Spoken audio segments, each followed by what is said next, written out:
সকাল। আশা করছি আপনারা সকলে ভালো আছেন। আজ আমার আলোচ্য বিষয় হলো ফরাসি ভাষার উচ্চারণের নিয়মাবলী। আমি ফরাসি ভাষার নিয়মগুলোকে কয়েকটি পর্বে ভাগ করেছি। আজ তার প্রথম পর্ব। এই পর্বে আমরা ফরাসি ভাষার উচ্চারণ সংক্রান্ত মোট 15টি নিয়ম শিখব এবং তার সাথে সংশ্লিষ্ট ব্যতিক্রমী নিয়মগুলোও জানব।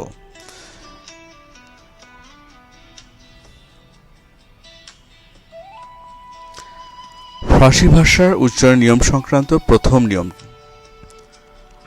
ফরাসি ভাষায় কোনো শব্দাংশ অথবা শব্দের শেষে যদি এক বা একাধিক ব্যঞ্জনবর্ণ থাকে তাহলে সেগুলো উচ্চারিত হয় না। যেমন মো, এখানে এটি একটি এক সিলেবল বিশিষ্ট শব্দ এবং এই শব্দের শেষে এন রয়েছে, তাই এন উচ্চারিত হবে না। এন বাদ দিলে এর উচ্চারণটি হচ্ছে মো। তারপরের শব্দটি সালু, এখানে দুটো সিলেবল রয়েছে। প্রথম সিলেবল হচ্ছে সা, সায়ের শেষে আ আছে, এটি আমাদের এই নিয়মের মধ্যে পড়ছে না।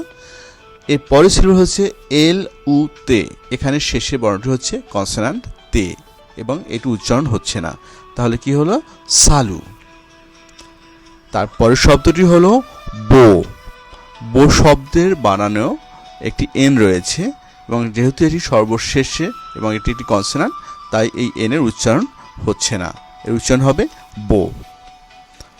তু, তু শব্দের শেষও তে রয়েছে, তাই এটি অনুচ্চারিত থাকবে, তাহলে এর উচ্চারণ হচ্ছে তু। দে, এই শব্দটি বানানে তিনটি বর্ণ রয়েছে এবং সর্বশেষ বর্ণটি হলো এস এবং এটি অনুচ্চারিত থাকছে, তাই এর উচ্চারণ হচ্ছে দে। এরপরে শব্দটি হলো মোয়া, এখানে চারটি বর্ণ রয়েছে এবং শেষ বর্ণটি এস, তাই এটি অনুচ্চারিত থাকছে, এর উচ্চারণ হবে মোয়া।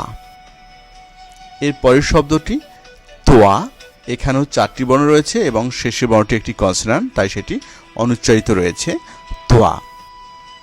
এর পরের বর্ণ শব্দটি হলো সুই, এখানেও চারটি বর্ণ রয়েছে এবং শেষের বর্ণটি এস, এটি অনুচ্চারিত হচ্ছে বা থাকছে, সেটি হলো সুই। এর পরের শব্দটি হলো ত, এখানে পাঁচটি বর্ণ রয়েছে এবং শেষের তিনটি বর্ণ এম পে এস, তিনটি বর্ণই কনসোনান্ট এবং তিনটি এখানে অনুচ্চারিত থাকছে, তাহলে এই শব্দের উচ্চারণ হবে ত। এর পরের শব্দটি এখানেও 6টি বর্ণ রয়েছে কিন্তু শেষের তিনটি বর্ণ কনসোনান্ট হওয়াতে সেগুলো উচ্চারণ হচ্ছে না, তাই সেই শব্দটি উচ্চারণ হচ্ছে দোয়া। এবং সর্বশেষ শব্দটি হলো স, এখানেও আমরা 6টি বর্ণ দেখতে পাচ্ছি কিন্তু শেষের তিনটি বর্ণ এম পে এস, তিনটি কনসোনান্ট, তাই এগুলোর উচ্চারণ হচ্ছে না এখানে, সে কারণে শব্দের উচ্চারণ হবে স।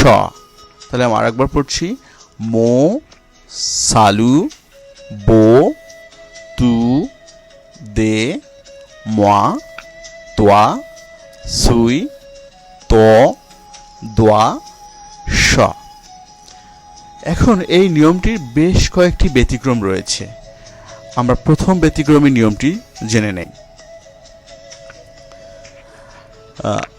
এই নিয়মে বলা হয়েছে যে সে এফ এফ এল ব্যতিক্রম, এই চারটি বর্ণ যদিও কনসোনান্ট কিন্তু এরা যদি কোনো শব্দের শেষে থাকে তাহলে তারা অধিকাংশ সময় উচ্চারিত হয়। আমি আপনাদেরকে কয়েকটি উদাহরণ দেখাচ্ছি। যেমন প্রথম উদাহরণটি হলো আভেক, এটি একটি প্রেপোজিশন এবং এই শব্দের শেষে সে রয়েছে এবং সের উচ্চারণ এখানে কয়ের মতো হয়েছে, আভেক। তারপরের শব্দটি আলাক, এটি একটি নাউন এবং আ হচ্ছে আর্টিকেল, আলাক। লাক শব্দটি শেষে সে কয়ের মতো উচ্চারিত হয়েছে, আলাক। তারপরের শব্দটি আবেক, বেক শব্দের শেষে সে রয়েছে এবং সের উচ্চারণ কয়ের মতো হয়েছে, আবেক। পরের শব্দটি ইভের, এই শব্দের শুরুতে আশ রয়েছে, আশের কোনো উচ্চারণ হয়নি, ই ভ্যাক এবং শেষের যে এক বর্ণটি রয়েছে তার উচ্চারণ ক্ষয়ের মতো হয়েছে, ইভের। তারপরের শব্দটি হলো শেফ, শেফ শব্দের শেষে এফ রয়েছে এবং এফ এখানে উচ্চারিত হচ্ছে, সে আশ এফ, এর উচ্চারণ হলো শেফ। এই শেফ শব্দটি বাংলা ভাষায় আমরা ব্যবহার করে থাকি, ইংরেজিতে রয়েছে একই উচ্চারণ। এর পরের শব্দটি হলো মিয়েল। মিয়েল, এম ই এল, এই শব্দের শেষে এল রয়েছে এবং এল এর উচ্চারণ হচ্ছে। তাহলে শব্দটি কি? মিয়েল। এই সূত্রটি মনে রাখার জন্য ইংরেজিতে একটি শব্দ রয়েছে, সেটি হলো কেয়ারফুল। কেয়ারফুল শব্দ দেখুন, এখানে 7টি বর্ণ রয়েছে এবং সেই 7টি বর্ণের মধ্যে 4টি রয়েছে কনসোনান্ট আর 3টি ভাওয়েল। কনসোনান্ট 4টি কি? সে, এখ, এফ, এল। যদি আপনি কেয়ারফুল শব্দটা মনে রাখেন তাহলে আপনি বুঝতে পারবেন যে ফরাসি ভাষায় যখনই আমি সে, এখ, এফ, এল দিয়ে কোনো শব্দ দেখব তাহলে তার উচ্চারণটা করার সময় একটু কেয়ারফুলি চিন্তা করব যে এখানে কি সে, এখ, এফ অথবা এল এর এই বর্ণটি আছে, এটি উচ্চারণ হবে কি হবে না। ফরাসি ভাষার দ্বিতীয় ব্যতিক্রম নিয়মটি হলো যে ফরাসি ভাষার যে যতগুলো ক্রিয়াপদ আছে আমরা সেগুলোকে 3টি ভাগে ভাগ করেছি। তার মধ্যে প্রথম ভাগ বা প্রথম গ্রুপকে বলা হয় রেগুলার গ্রুপ এবং এটি একটি বৈশিষ্ট্য হলো এখ দিয়ে শেষ হয়।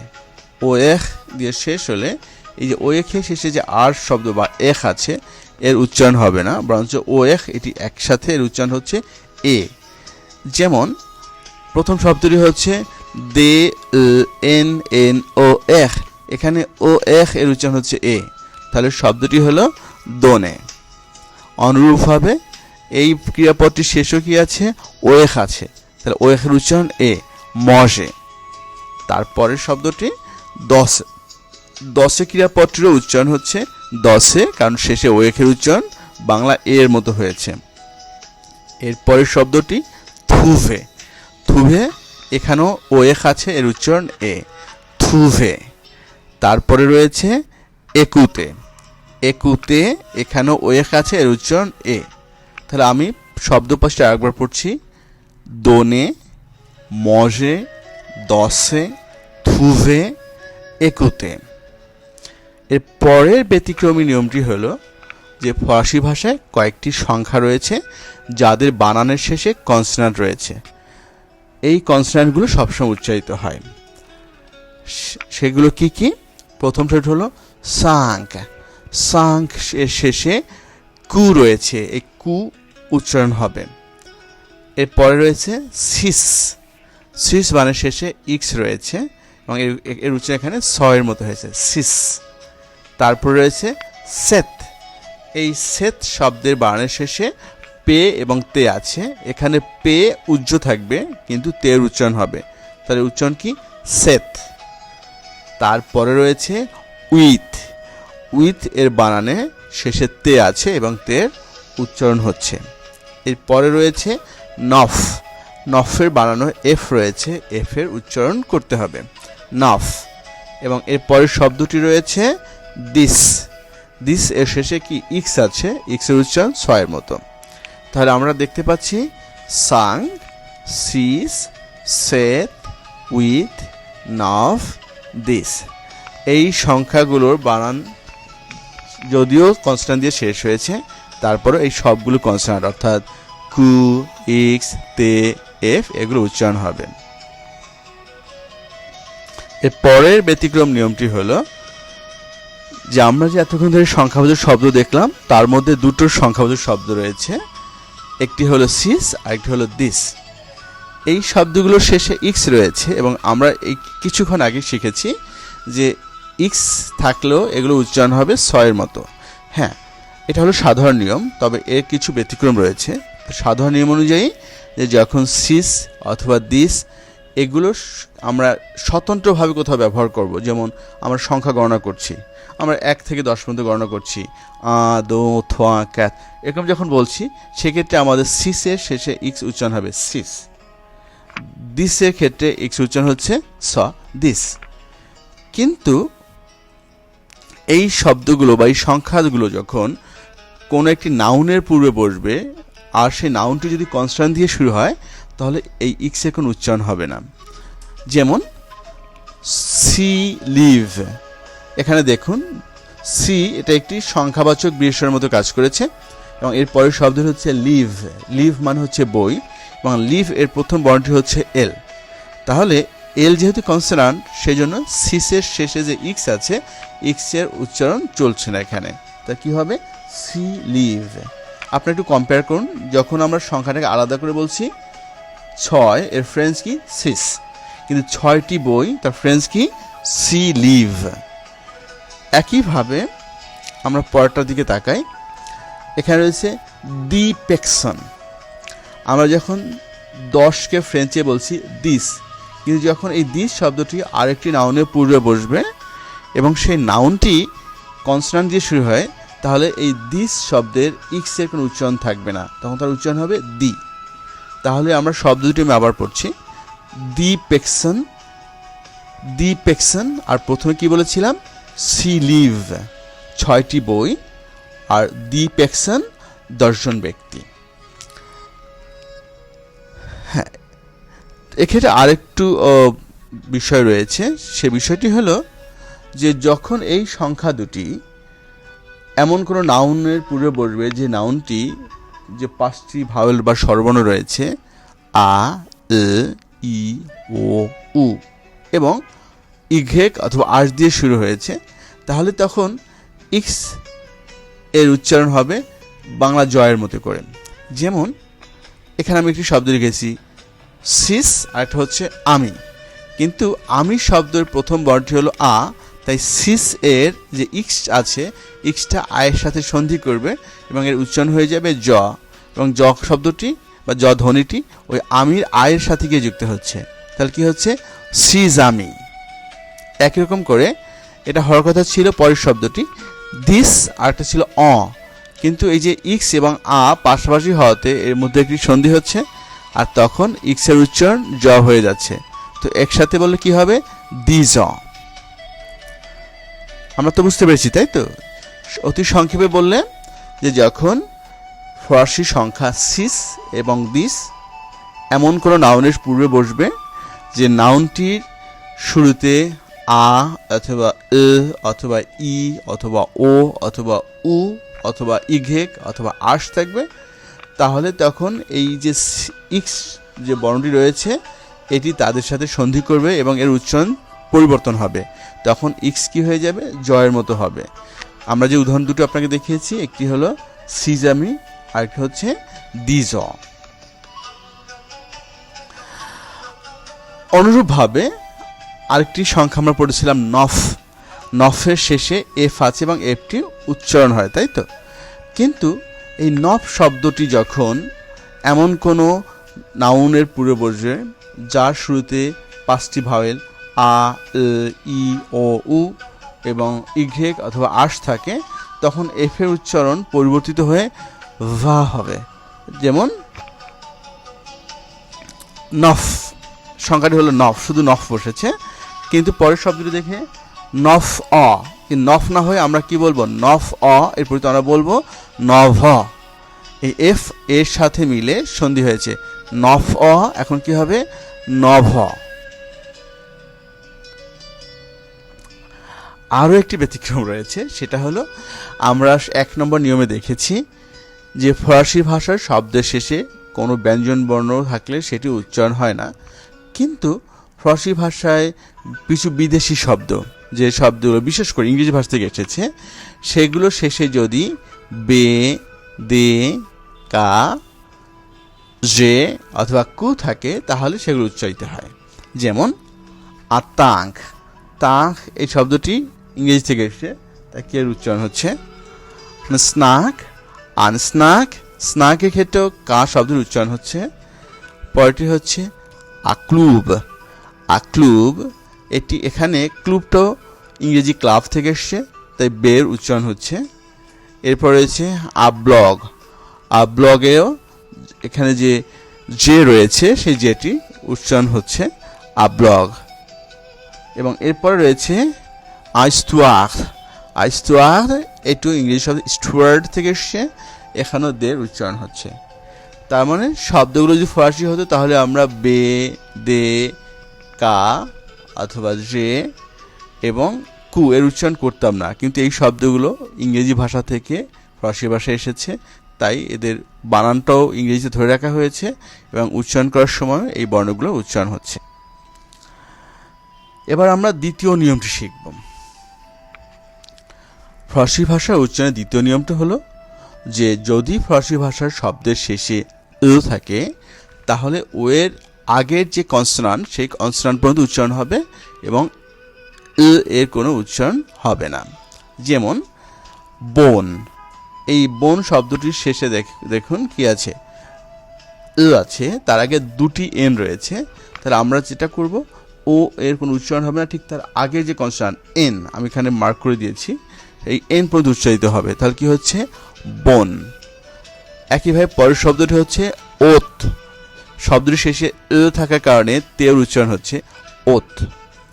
এরপরে রয়েছে এতুদিয়ন্থ, এই এতুদিয়ন্থ এর ক্ষেত্রেও ও থাকাতে তে উচ্চারিত হচ্ছে। তারপরে রয়েছে সাত, সাত শব্দটির শেষে ও রয়েছে, তাই এখানে ও এর কারণে তে উচ্চারিত হচ্ছে। তবে একটি বিষয় খেয়াল রাখতে হবে যে যদি কোনো শব্দের শেষে থাকে এবং তার আগের কনসোনান্টটি এস হয়, তখন সেই এস এর উচ্চারণ জয়ের মতো হবে। যেমন বাংলাদেশ, বাংলাদেশ এখানে ও থাকার কারণে এস উচ্চারিত হচ্ছে, কিন্তু একটু পরিবর্তিত হয়েছে, সেটি কি হয়েছে, জ, বাংলাদেশ। এরপরে রয়েছে অংলেজ, একই নিয়ম যে এই শব্দটির শেষেও এস রয়েছে এবং তারপরেই রয়েছে তাহলে এর উচ্চারণ হবে না, কিন্তু এস উচ্চারিত হবে জয় হিসেবে। এবার আমরা তৃতীয় নিয়মটি দেখব। ফরাসি ভাষায় সে আশ এর উচ্চারণ বাংলা তালব বসা এর মতো। যেমন শিয়া, তারপরে রয়েছে সা, এরপরে শস, শস, এরপরে রয়েছে শেখ, শেখ, এবং তারপরে শব্দটি হলো কোষে। আমি আবারও বলছি, শিয়া, সা, শস, শেখ, কোষে। এই পাঁচটি উদাহরণের প্রত্যেকটি বানানেই সে আশ রয়েছে এবং সে আশকে আমরা কীভাবে উচ্চারণ করছি, তালব্যস্বর মতো করে, শিয়া, সা, শস, শেখ, কোষে। এবার আমরা 4 নম্বর নিয়মটি দেখব। ফরাসি ভাষায় ট, ঠ, ড এবং ঢ এর উচ্চারণ নেই। তাহলে ফরাসি শব্দের বানানে যদি তে অথবা তে আশ থাকে তাহলে তার উচ্চারণ করে ত। আর যদি কোনো শব্দের বানানে তে এখ থাকে তার উচ্চারণ হয় থ। যদি কোনো শব্দে বানানে দে অথবা দে আশ থাকে তার উচ্চারণ হয় দ, এবং কোনো শব্দে বানানে যদি দে এবং এখ থাকে তার উচ্চারণ হয় ধ। আমি কতগুলো উদাহরণ দেখাচ্ছি। যেমন এই বানানে রয়েছে তে আশ আকসো তেগু, এখানে তে আশ, তে আশকে একসাথে উচ্চারণ করছে ত, আর ও আকসো তেগুর কারণে হয়েছে তে, তে। পরের শব্দটি তে থাকার কারণে এর উচ্চারণ হলো থ, আর এই শব্দটির উচ্চারণ হলো থা।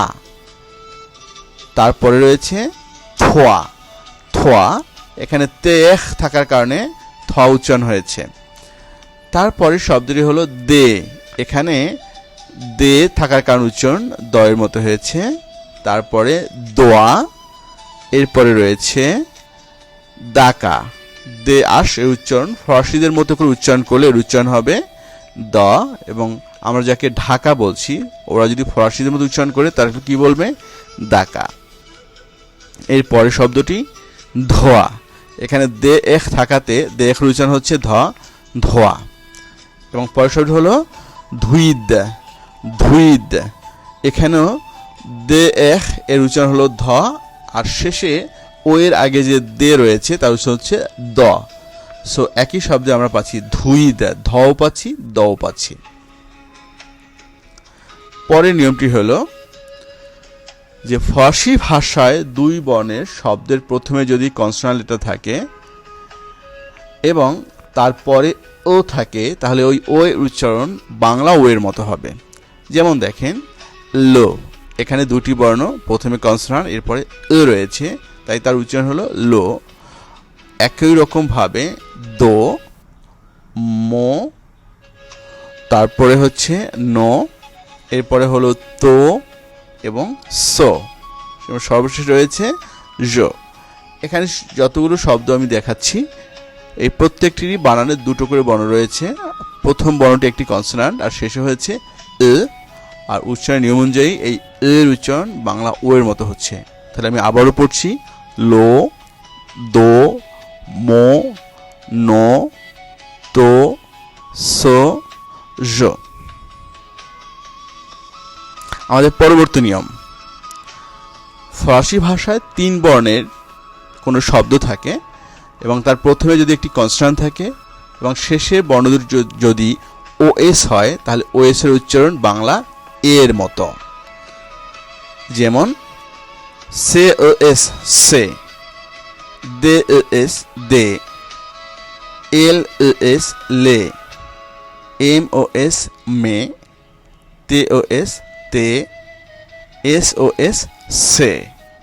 এখানে যতগুলো শব্দ আমরা দেখতে পেয়েছি প্রত্যেকটি শব্দের বানানে 3টি বর্ণ রয়েছে। প্রথম বর্ণটি হলো কনসোনান্ট এবং এর পরপর রয়েছে এস। এরকম ক্ষেত্রে ওএস এর উচ্চারণ সবসময় এ হবে। তো আমি আরেকবার বলছি, সে, দে, লে, মে, তে, সে।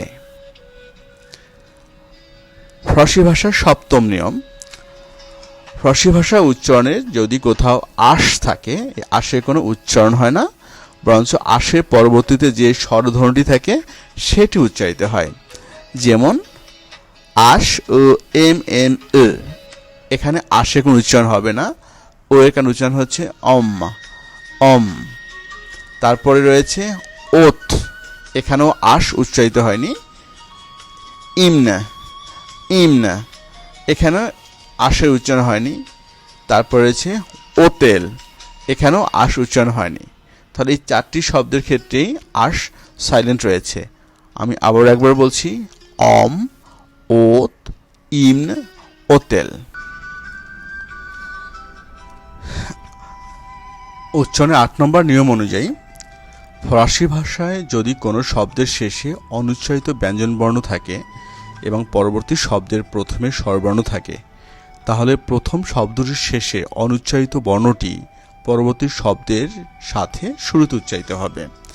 যেমন মো নামি, এখানে দুটো শব্দ রয়েছে, একটি হলো মো যার শেষে অনুচ্চারিত এন রয়েছে এবং আমি এর শুরুতে আ যেটি একটি স্বরবর্ণ রয়েছে।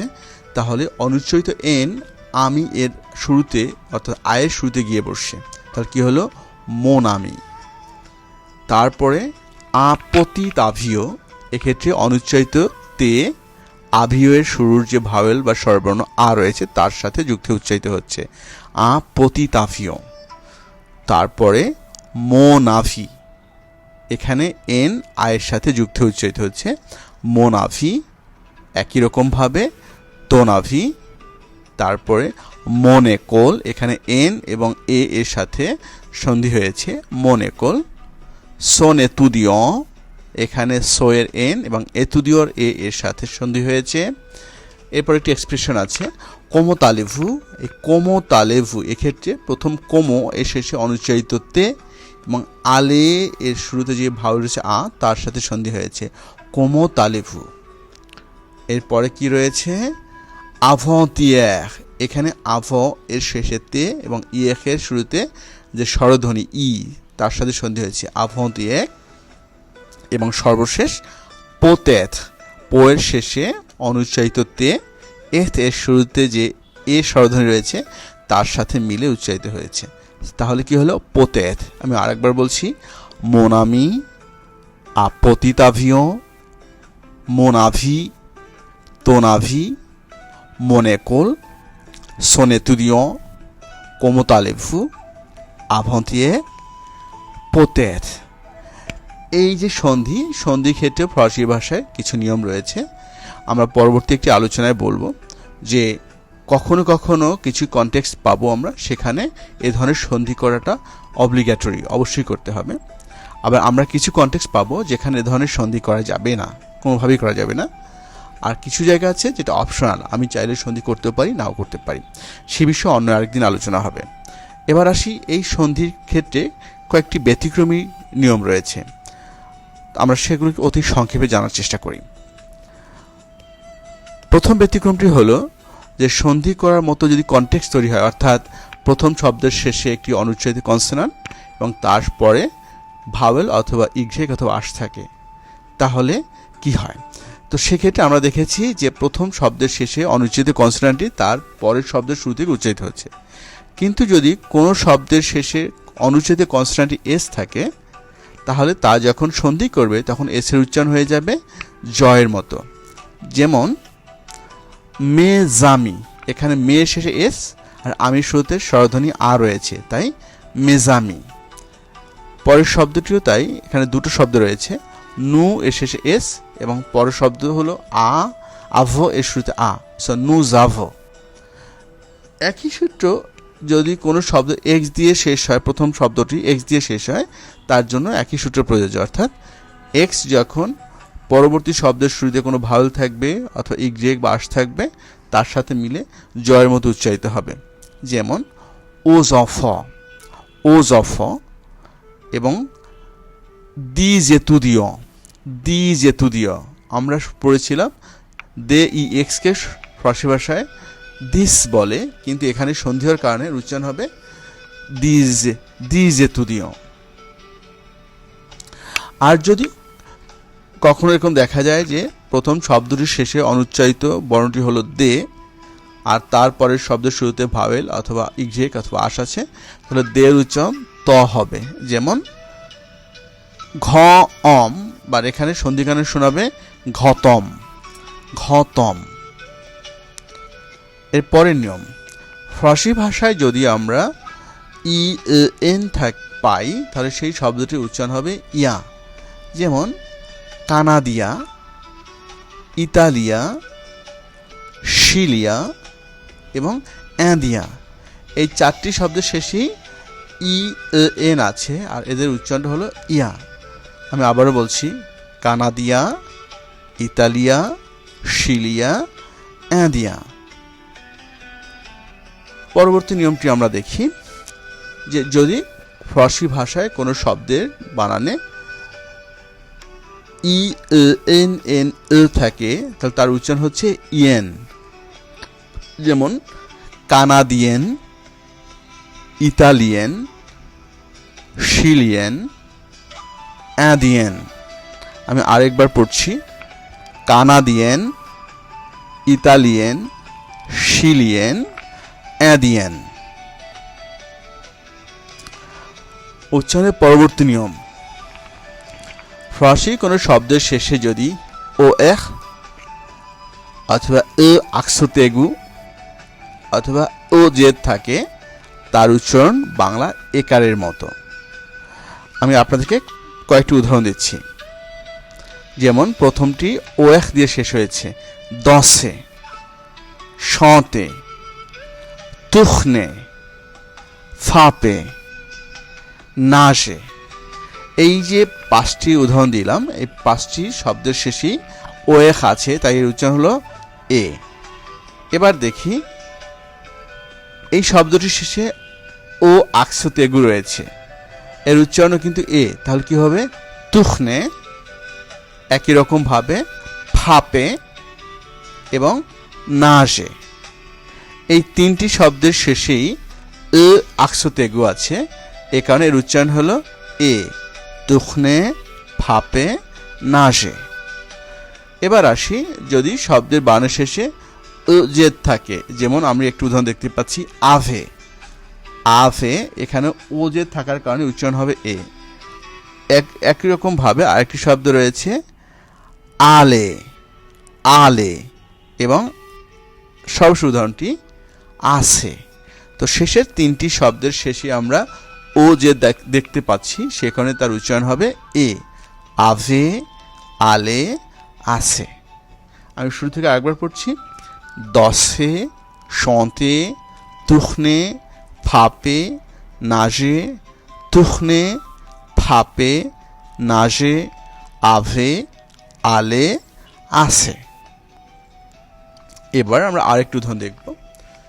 ফরাসি ভাষার কোনো শব্দে বানানে যদি আ ই এন থাকে তাহলে তার উচ্চারণ বাংলা আ এর মতো করে হয়। যেমন মা, বা, মাহকা, আমেহিকা। তাহলে এই যে চারটি শব্দ আমরা দেখতে পেলাম, এই চারটি শব্দের শেষে আ ই এন আছে, তাই উচ্চারণটা হলো আ, একটু নেজাল হবে। তবে এই আ ই এন এর শেষে যদি একটা ও থাকে তখন তার উচ্চারণ একটু পরিবর্তিত হয়ে যাবে এন। যেমন মাহকেন অথবা আমেহিকেন, মাহকেন অথবা আমেহিকেন। এবার আমরা আরেকটি উদাহরণ দেখি।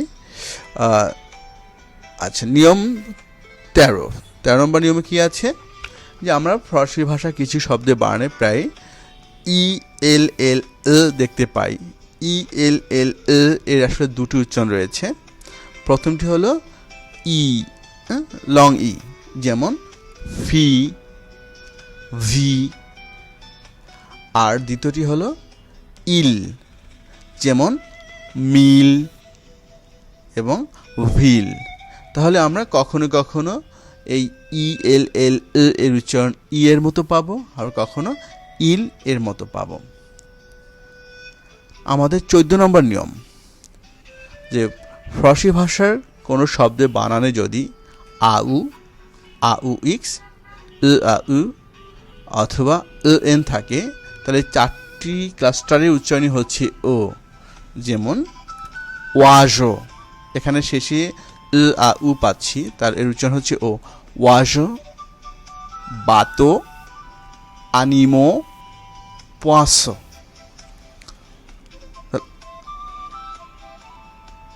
এবং উচ্চারণের 15 নম্বর নিয়ম, ফরাসি ভাষার কোনো শব্দে বানানে যদি তে ই ও এন থাকে তাহলে এর উচ্চারণ হবে সিও।